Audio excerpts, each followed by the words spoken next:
and welcome to Nihilist Wrestling, episode 12. I am your host, Ash Manson. You can see me rocking the Dominic Mysterio shirt here today.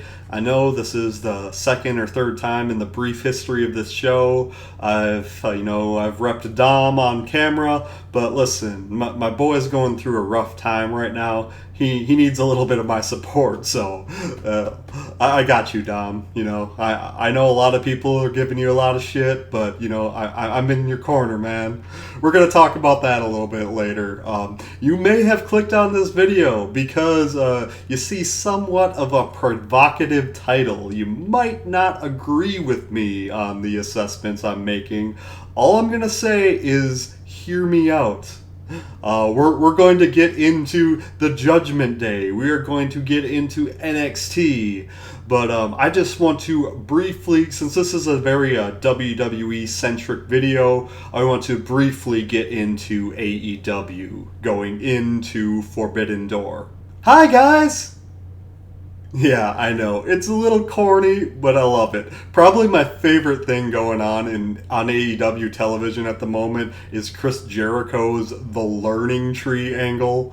In a lot of ways, I kind of see this as like what The Rock was doing in WWE, but not quite, not quite on as big of a scale. What I mean by that is, like, there was this perception about Chris Jericho. The Chris Jericho vortex was a term used to basically just describe the idea that when people work with Chris Jericho, he thinks that he's elevating them, but ultimately they're no better situated after working with Jericho than they were previous to that. Personally, I don't subscribe to that idea, and neither does Jericho, but he's like leaning into that a lot with the Learning Tree, and I love the fact that he called his like talk show TV time, because the idea is Chris Jericho sucks up too much valuable television time. So he's like, I love television time. That's why I'm going to be on Dynamite for 3 or 4 schedules. Thanks, guys. Thanks, all you branches. I'm just declaring right now that I, Ash Manson, I am a branch. I will proudly sit under the Learning Tree and be sucked into the Jericho vortex. Now, as far as AEW goes right now, both Collision and Dynamite, Collision from last Saturday and Dynamite from yesterday, as this is a Thursday, I'm going to put them in the good but skippable category. Like, I enjoyed the watch. Definitely, while it was on my television screen, I was having a good time. But if I didn't see the show, I didn't really feel like I was missing a heck of a lot. The main events to these respective shows were, first we had on Collision, it was Kyle O'Reilly versus Will Ospreay, which was a phenomenal match. The only problem with it was there was just not much of a reason to care about the winner. And that's kind of a trap that AEW frequently falls into, where they have a lot of like really good wrestling matches without a heck of a lot of build. So like wrestling is always at its best when you care who wins. And obviously Will Ospreay isn't going to lose to Kyle O'Reilly at this point. That just wouldn't make any sense. And then for the main event of Dynamite, you have Swerve Strickland, your AEW World Champion, against Roderick Strong in another incredible wrestling match. But again, like, you don't really care too much about the outcome. Of course, they're both, like, I'm a big fan of both men, and like, Swerve is my guy. I go hard for Swerve. I've said this many times. But you know that Swerve, like, is not going to lose this match. So, I mean, of course, you know the outcomes of a lot of pro wrestling matches, but when there's not really much of a build and you already know who's going to win and all that, like, pretty much all it is just a great wrestling match. And there's nothing wrong with that. But like I said, it's just kind of a tendency that AEW has had. I think they've been doing a lot better in recent months about giving us proper stories and builds to their matches. But the last week or so on television is not indicative of that, in my personal opinion. Again, still been enjoying it. Just, I think there was a little something missing, a little something they could improve on. And Forbidden Door is a really weird pay-per-view. Now, of course I'm going to order it. I always order the AEW pay-per-views. Here's a little trick. You got a VPN and, say that you're in another country, like the Netherlands, for example, and order it on the Triller app. You can get it half priced. I'm all for supporting AEW, but I'm also very much against price gouging. So shout out to NordVPN. Please sponsor me in the future. I'm just kidding, kind of, maybe, not really. All right, moving on. Forbidden Door, it's going to be good, but same thing, like everything that I was just talking about. Like, Forbidden Door is kind of like, in the past, the WWE Saudi Arabia pay-per-views are. And it's different, but it's the same in this way. Until recently, the Saudi Arabia pay-per-views have been novelty matches that are, mostly novelty matches that are mostly disconnected from the WWE storylines, and it really kind of feels like a one-off.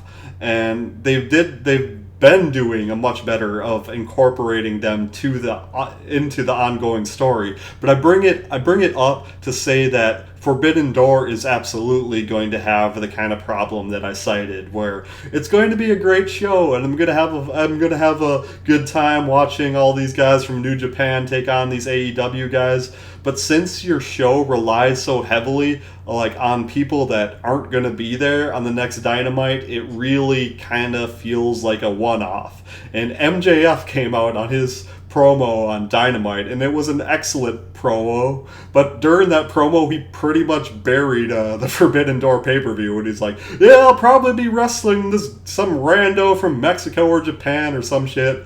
And well, he shouldn't be doing that, but he's not exactly wrong.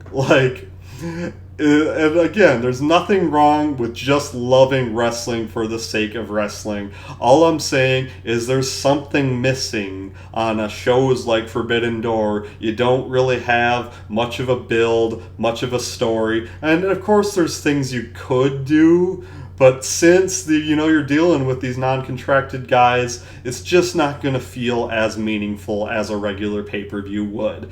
And things they could do, I'd like to see Bullet Club Gold, if they're still using that name. I saw they're kind of phasing out the Bullet Club Gold name and instead using the Bang Bang Gang name, but I saw Juice was wearing the Bullet Club Gold shirt last time he appeared on television. So they could do a Bullet Club Gold versus the War Dogs or something like that. That would be cool.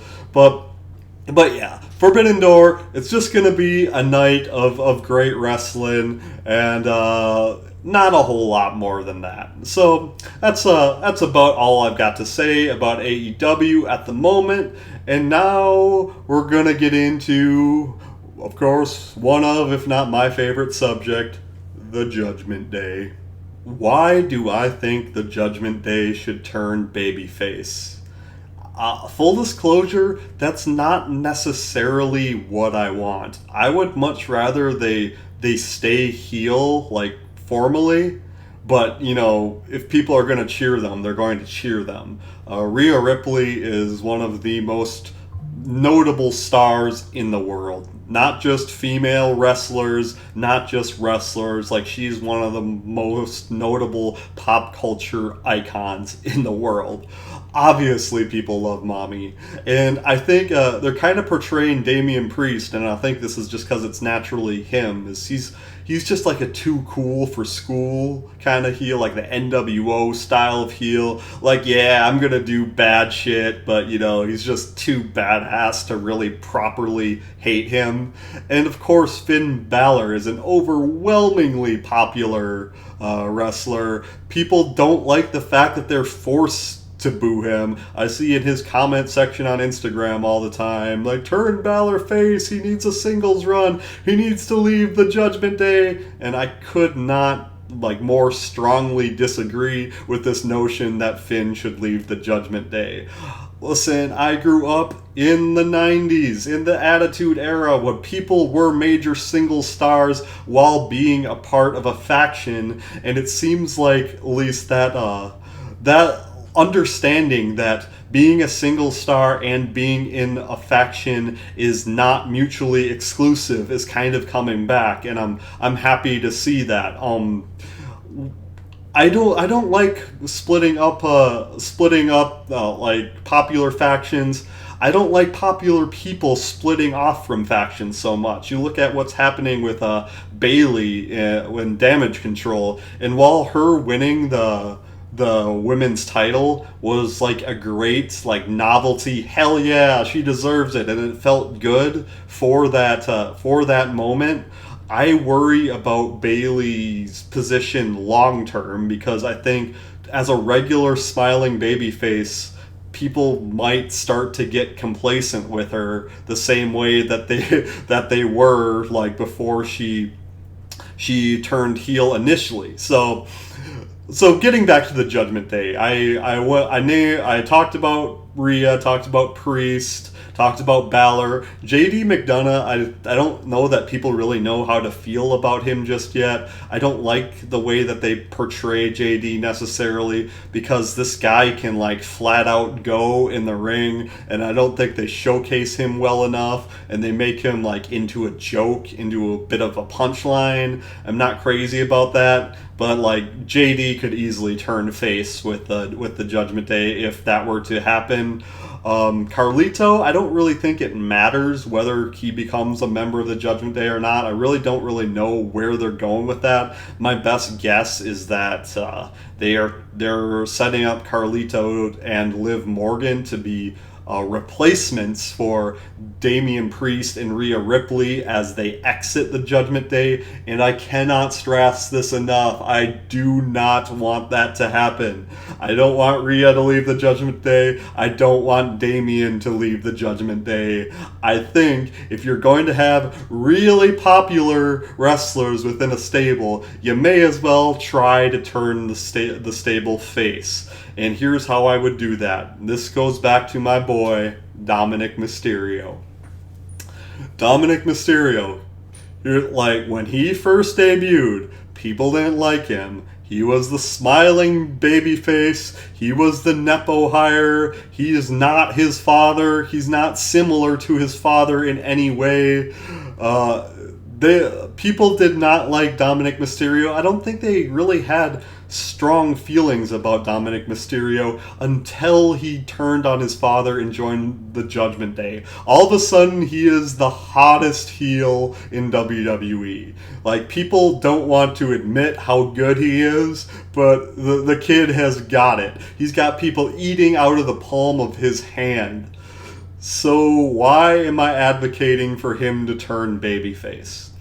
When I see this whole situation with Liv Morgan and Dominic Mysterio, and you see Liv Morgan like really kind of not so subtly making passes at Dominic, and they even caught that little moment where like Liv was all up in Dom's face and all that, and like while she was leaving, she like ruffled his hair or something like that, and you saw like Dom like crack a smile a little bit, but then he tried to like kind of suppress it a bit. Well, hear me out. I think the intention is to paint Dom as a bad guy, but I see this with a little bit more nuance than that. Like, Dominic is being emotionally manipulated here. Like, and I know that Dom should put his foot down and say, "Listen, Liv, I'm with mommy, leave me alone." And that would be like what the virtuous guy would do. But we know Dominic's not so virtuous, at least not yet, right? But at the same time, do you have, Liv Morgan, not bad to look at all, very successful wrestler, giving Dom all this attention, being super aggressive about it. can you really blame Dom for at least subconsciously liking it a little bit?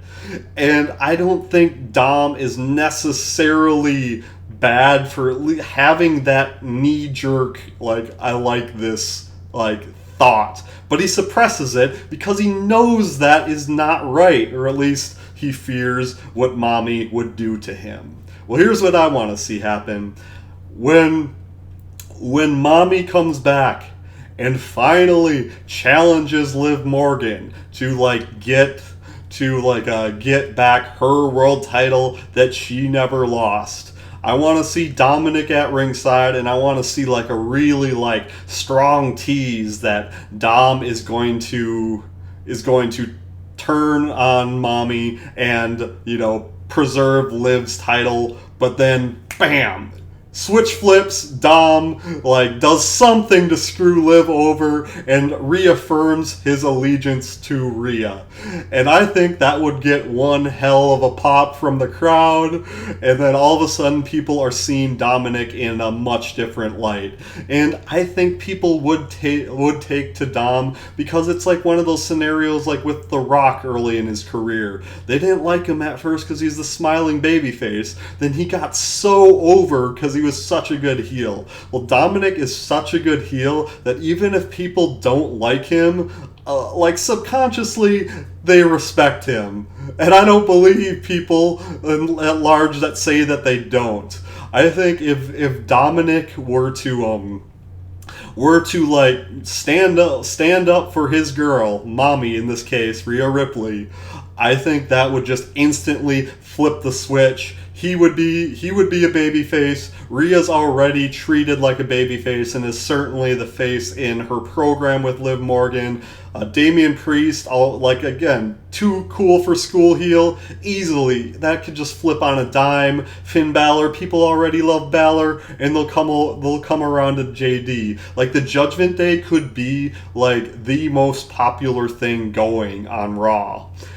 The only argument I see like against this is that leaves a little bit of a vacuum at heel. Like, who is your main heel going to be? You can argue that Damian Priest is the top heel on Raw right now, but I think that actually opens up a great opportunity for rising heels such as Gunther, such as Chad Gable, and such as the Wyatt family.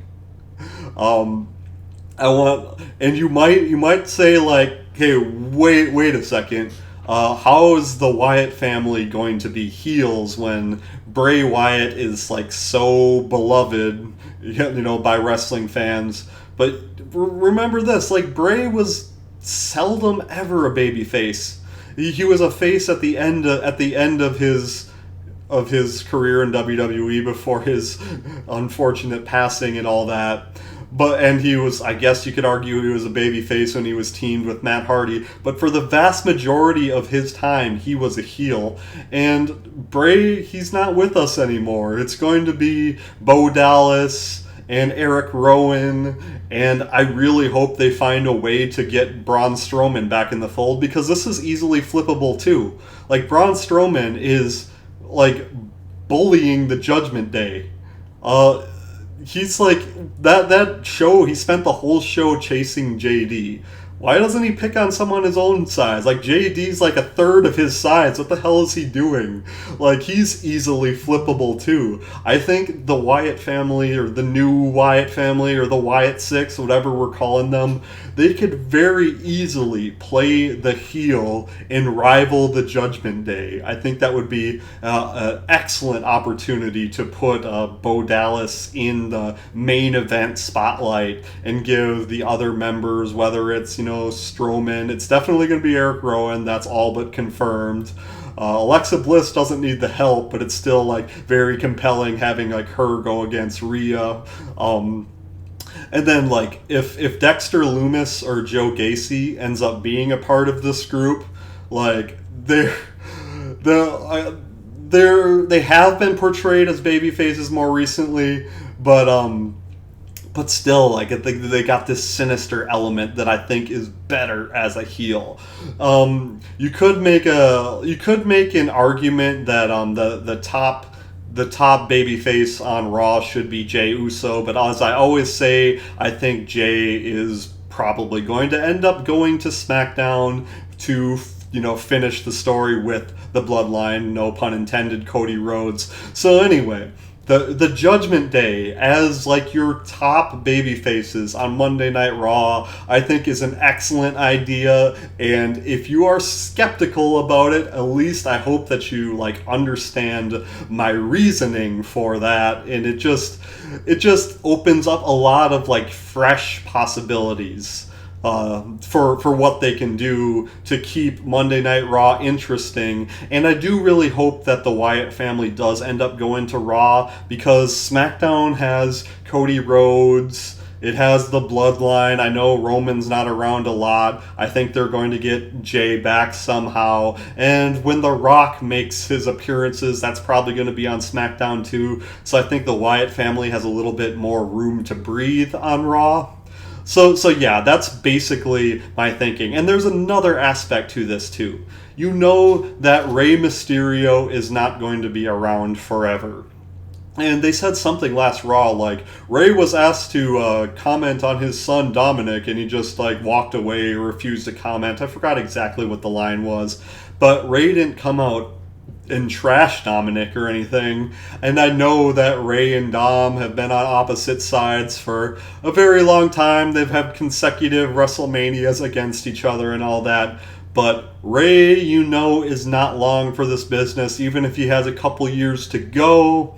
I think it has to go out. He has to go out with him passing the torch to Dominic. Now, if Dominic just naturally becomes a babyface, completely separate and like unrelated to anything having to do with his father, maybe they'll just by chance like run into each other sometime, just by chance, who knows, backstage or an in-ring confrontation, and they don't instantly come to blows. Or maybe Rey sees Dominic backstage and notices that he's changed his ways and says something like, "Hey son, I know we haven't always seen eye to eye, but I just want you to know that I'm proud of you." And then there's just somebody later on is beating the crap out of one of them. Let's just say Dominic is getting beat up by maybe by the Wyatt family, for the sake of my argument.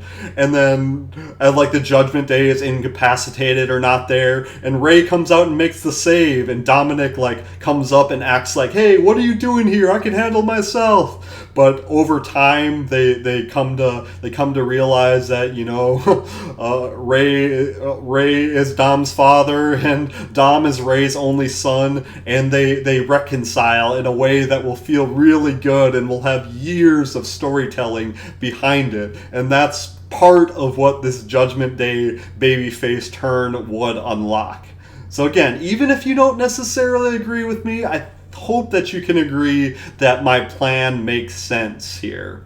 So that's about all this for this talking point, and now we are going to get into NXT. I know what you're thinking, comparing NXT to the Attitude Era, what the hell are you talking about? And I will admit, I clickbaited you a little bit.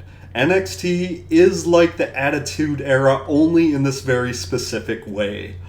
Back in the Attitude Era, regardless of where you were situated on the card, every wrestler had a character, had a storyline, had some reason they were on the show. And for my money, NXT is the very best wrestling show on television right now as far as character development goes. I'm talking AEW, TNA, Ring of Honor, Raw, SmackDown, all of them. NXT is the very best as far as developing new characters and really like making you care about them. And I think evidence for this is the fact that every time they have a WWE draft or a mass call-up, they absolutely gut NXT. But still, the show is fine because they have such a great way of cultivating new stars, and they do it in a different way.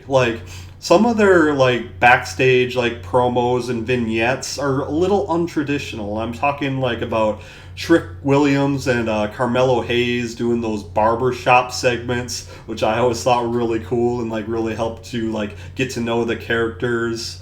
I'm talking about like Braun Breaker and Apollo Crews like going on a fishing trip and talking about their upcoming NXT title match that just kind of seems like just a really different feel than what you're used to being like presented in wrestling. Or Roxanne Perez like going through her phone and reminiscing about her friendship with Cora Jade before she blocks her. There's just little things they do all the time that like really get you invested in the characters if you're watching week to week. And the NXT roster right now is, I think there's some, like, as far as star power goes, there are some holes for sure. But I'm still, like, not too worried about the show going forward because I just know that they're going to be fine. And they have Trick Williams holding it down, and of course, Trick is going to be a massive star one day. I will say that Lola Vice is probably someone that you can drop on the main roster right now, and she could instantly be a believable championship contender. I think Tatum Paxley is one of the most compelling characters in all of wrestling. She's this dark vampire chick that seems to have a gold fetish, but of course, heavy metal people like me are, that like resonates with us. And I don't know, there's just, like, Tony D'Angelo is probably, he's like maybe the number 2 babyface in NXT right now, but he's also like a mob boss, and if you mess with him, like, he might have you tied to a cinder block and thrown into the ocean. Like, it's just so cool what they're doing right now in NXT. They're also doing this thing with Brooks Jensen. Like, Brooks Jensen, I think, is definitely an underrated talent. He had a really cool team with Josh Briggs and Fallon Henley for a long time, but now they're all doing their own thing, and it seemed like Brooks was the odd man out. Well, during the last NXT television show, they had Brooks come out and berate Wade Barrett and no, it wasn't. I'm getting my announcers confused. It's Vic Joseph and Booker T. He comes out and berates them, and as far as I can tell, they didn't even mention it on television. But, like, of course somebody in the crowd is going to film it and circulate it, and it's going to get people talking, and then apparently WWE locked Brooks Jensen out of his Twitter account, putting a generic stock picture as his profile picture. Something they're not talking about on television now, but Brooks is making a massive stink about it on social media. Little things that are outside of the box like that. I love that about NXT. They make people that would weren't going to go anywhere on the main roster. Like for example, Ridge Holland, and I'm no disrespect for him or to him or anything like that, but all he was known for on the main roster was hurting people. Now in NXT, they have this storyline with him that he's not a bad guy. He's just a tormented soul that struggles with his anger. But with hanging out with Chase U and specifically Thea Hale, Thea reminds him in a way of his daughter, and because of that, his association with Chase U is allowing for him to be a better person. But not everyone believes him, right? They know that he's just the same dastardly bastard that put Big E on the shelf, who injured Ilya Dragunov, who injured Cruz del Toro. That's who people identify Ridge Holland to actually be. I don't think that he would be able to get that amount of attention on the main roster. I think they did such an excellent job with Baron Corbin.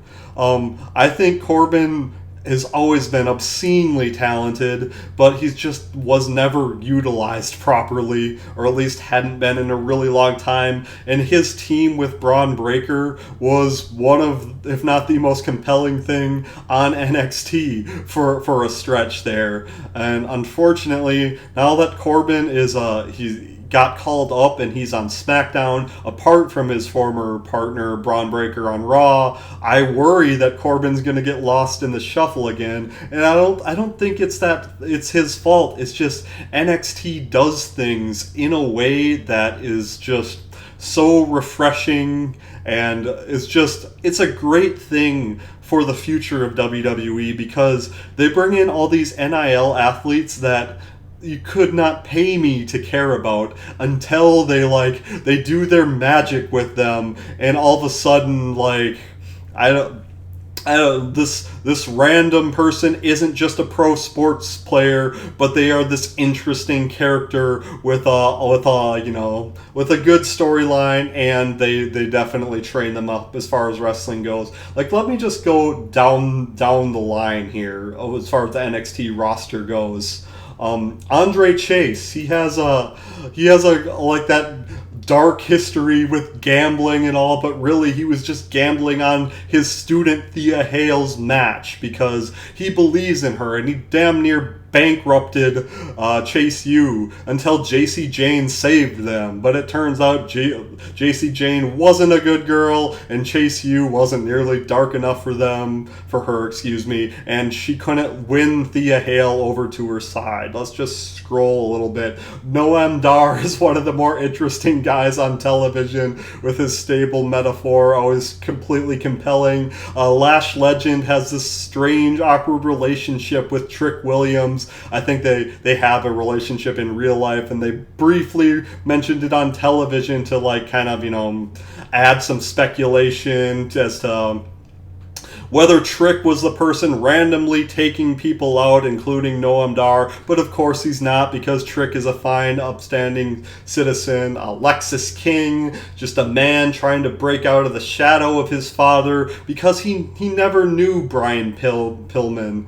Did I say Lexus Pillman or Lexus King? I don't know. Lexus King, aka Brian Pillman Jr., trying to break out of the shadow of a man he never knew. Like, I can go on and on and on, but the point is that NXT is cultivating the stars of tomorrow, and I think they're doing an excellent job of it.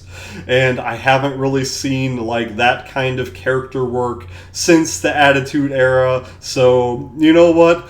Tuesday nights, they don't have the biggest stars on television, but it is one of my favorite watches of the week. Sometimes I like it. Sometimes it's my favorite show of the week. Sometimes it's better than Raw, SmackDown, Dynamite, or Collision. Not all the time, but sometimes. So if you're not watching on Tuesday, I feel like you're missing out. Well, that's all I got for you this week. Thank you so much for watching. Hey, if you got to the end of this, I would appreciate a like and subscribe. If you like my content, you leave me a comment. As long as you're not a troll, I will answer it. And until next time, revel in what you are.